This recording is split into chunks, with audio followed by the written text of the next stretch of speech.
আসসালামু আলাইকুম। আমন্ত্রণ জানাচ্ছি খেলাধুলার আপডেট নিউজ ট্রেন্ড ক্রিকেটে। টি-20 ক্রিকেট মানেই বাড়তি উত্তেজনা।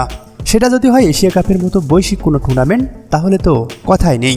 আর এই এশিয়া কাপ নিয়ে এশিয়া মহাদেশের ক্রিকেটে আলাদা এক উন্মাদনা কাজ করে।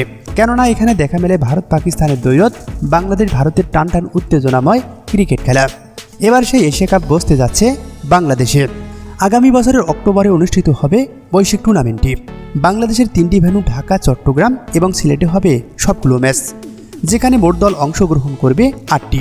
স্বাগতিক বাংলাদেশ ছাড়াও ভারত, পাকিস্তান, নেপাল, শ্রীলঙ্কা, আফগানিস্তান, সংযুক্ত আরব আমিরাত এবং ওমান। এবারের এশিয়া কাপ অনুষ্ঠিত হবে তৃতীয়বারের মতো টি-20 সংস্করণে। আর এ নিয়ে দ্বিতীয়বারের মতো বাংলাদেশে বসতে যাচ্ছে বৈশ্বিক আসরটি। উল্লেখ্য, গত আসরটি পাকিস্তানে অনুষ্ঠিত হওয়ার কথা থাকলেও ভারতের আপত্তিতে হাইব্রিড মডেলে হয় এশিয়া কাপ, যার অর্ধেক ম্যাচ অনুষ্ঠিত হয় শ্রীলঙ্কায়।